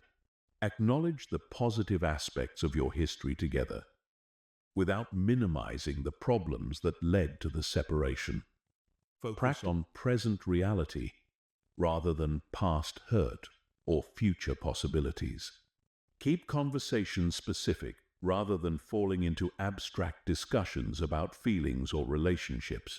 Distinguishing between closure and reopening helps you determine the purpose of any communication. True closure involves acknowledgement of what happened, expression of what you learned, and a sense of completion that allows both people to move forward peacefully. Reopening involves exploring whether a different type of relationship is possible based on who you both are now. Most contact that feels like reopening is actually just renewed attachment activation. The test period approach involves observing their behavior over time, rather than making decisions based on initial contact or promises about the future. If they're serious about reconnection, they should be willing to move slowly. Respect your boundaries, demonstrate consistent behavior, and invest time in rebuilding trust. If they're just seeking validation or trying to keep you as an option, this will become clear through their actions. Managing attachment reactivation is crucial when they reappear, because contact often triggers all the brain chemistry that created your original obsession. Expect to feel intense emotions, hope, confusion, and possibly a return of obsessive thinking. This doesn't mean you haven't healed. It means you're human. Use all your emotional regulation tools more intensively during this period. The decision matrix helps you evaluate whether any form of renewed relationship would be beneficial. Consider whether they've demonstrated genuine change, whether the original incompatibilities still exist, whether you've grown in ways that make you less compatible, whether reconnection would support or hinder your personal growth, and whether you're choosing from empowerment or from attachment desperation. Protecting your new life means not allowing their return to derail the progress you've made in other areas. Don't abandon the goals you've been working toward, the relationships you've been building, or the identity you've been developing. If someone truly cares about you, they should enhance your life rather than require you to sacrifice other parts of it. The integration challenge involves incorporating any lessons from their return into your continued healing process, regardless of whether you choose to rebuild a relationship. What did their contact trigger in you? What does your response reveal about your current attachment patterns? How can this experience strengthen your understanding of yourself and your boundaries? Sometimes the most loving thing you can do for both yourself and them is to decline reconnection. If you recognize that contact triggers unhealthy patterns, that you're not compatible for sustainable happiness, or that you've simply grown into someone who wants different things, saying no to their return is an act of wisdom and self-respect. The ultimate test of your healing isn't whether they come back, but whether you can handle their return or their permanent absence with equal emotional stability. True freedom means being genuinely okay either way, not because you don't care, but because your well-being no longer depends on their choices. Chapter 15. The Transformed Life. Who you become after true letting go. The journey of letting go completely transforms who you are as a person. The person reading this conclusion is not the same person who began this process. You developed emotional strength you didn't know you possessed, learned to love yourself in ways you never thought possible, and discovered that your worth doesn't depend on being chosen by anyone else. This chapter celebrates who you've become and prepares you for the extraordinary life that awaits. The emotional sovereignty you've developed means you no longer need anyone else to regulate your inner state. You can feel sad without being devastated, angry without being destructive, and hopeful without being desperate. Your emotions inform you about your experience, but they don't control your actions or determine your worth. This emotional independence is perhaps the greatest gift you could give yourself. Your relationship with solitude has fundamentally changed. Where you once feared being alone because it forced you to confront painful thoughts and feelings, you now enjoy your own company. Solitude has become a space for reflection, creativity, and peace, rather than a void to be filled by someone else's presence. You've learned that being alone and being lonely are completely different experiences.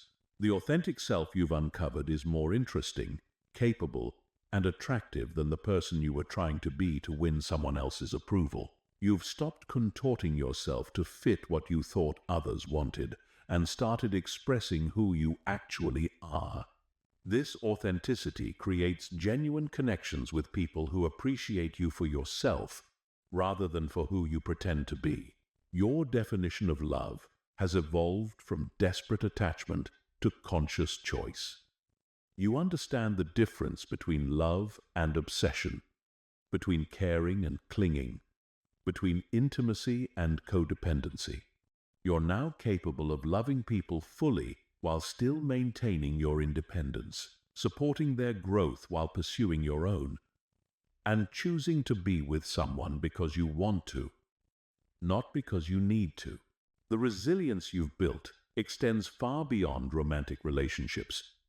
Having survived the complete dissolution of your sense of self and rebuilt it stronger than before, you know you can handle whatever life brings. Job loss, friendship changes, family difficulties, health challenges. None of these feel as threatening as they once did, because you've proven to yourself that you can endure anything and emerge stronger. Your relationship patterns have completely shifted. You no longer attract or are attracted to unavailable people, dramatic situations, or relationships that require you to sacrifice your well-being for connection. Instead, you recognize healthy relationship qualities and have the confidence to require them. You'd rather be alone than in a relationship that diminishes you. The inner security you've developed makes you naturally more attractive to others. But paradoxically, you need their attraction less. This creates a positive cycle where your lack of desperation makes you more appealing, which gives you more options, which reduces desperation even further. You interact with potential partners from a position of choice rather than need. Your life purpose has expanded beyond finding romantic love to creating meaningful contribution in the world, whether through your career, creative expression, service to others, or simply being a positive influence in people's lives. You've found sources of meaning that transcend personal relationships. This broader purpose provides stability that no relationship loss can threaten. The gratitude you feel for your difficult experience surprises you. While you wouldn't choose to go through that pain again, you recognize that it forced you to develop qualities and strengths that might have remained dormant otherwise. The person you've become through healing is someone you genuinely like and respect. Someone you might never have discovered without that catalyst. Your relationship with uncertainty has transformed from anxiety-provoking to exciting. Not knowing what's coming next used to terrify you because you felt so dependent on external circumstances for your well-being. Now uncertainty represents possibilities and adventures. You trust yourself to handle whatever comes and to create meaning and happiness regardless of external circumstances. The emotional freedom you've achieved means you can engage with all your feelings without being controlled by them. You can feel sad without becoming depressed, angry without becoming bitter, nostalgic without becoming attached to the past, hopeful without becoming dependent on specific outcomes. Your emotions flow through you rather than defining you. Your decision-making process has become clear and confident. Instead of making choices based on fear, other people's expectations, or desperate attempts to control outcomes. You make decisions based on your values, your authentic desires, and your commitment to your own growth and well-being. This clarity makes life much simpler and more satisfying. The example you now provide to others is profound. People notice your transformation, your confidence, your peace, your authenticity, your emotional stability. Without trying to teach anyone, you demonstrate that it's possible to survive devastating heartbreak and emerge stronger, happier, and more complete. Your healing inspires others to believe in their own capacity for transformation. Your relationship with your past has shifted from regret and rumination to acceptance and learning. You can think about previous relationships, including the one you had to let go of, with appreciation for what they taught you and what they brought to your life, without wishing they had been different or hoping they might resume. The future you're creating is based on your own vision rather than on finding someone to complete you. You have goals, dreams, and plans that excite you independent of any romantic relationship. While you remain open to love, your happiness doesn't depend on it materializing. This makes you both more attractive as a partner and less likely to settle for relationships that don't truly enhance your life. The most profound transformation is that you've learned to be the source of your own validation, security, and love. You no longer need someone else to make you feel worthy, valuable, or complete because you provide these things for yourself. This doesn't make you selfish or closed off. It makes you capable of genuine intimacy because you're connecting from wholeness rather than from neediness. Looking back, you realize that the person you were obsessively attached to wasn't actually the love of your life. The love of your life is the relationship you've built with yourself. Every other relationship you have going forward will be an addition to this foundation rather than a replacement for it. This is true love, the kind that can never be taken away from you because it exists within you. The journey of letting go has revealed that you are already whole, already enough, already worthy of love, exactly as you are. You don't need to be chosen by any particular person to validate your worth. You don't need to be in a relationship to be complete. You don't need external circumstances to be perfect to experience deep happiness and fulfillment. This is your new beginning. The pain that brought you to this process was the gateway to becoming the person you were always meant to be. You are free. You are whole. You are ready for whatever beautiful experiences await you. And most importantly, you know that no matter what happens, you will always have the most important relationship of all, the one with yourself.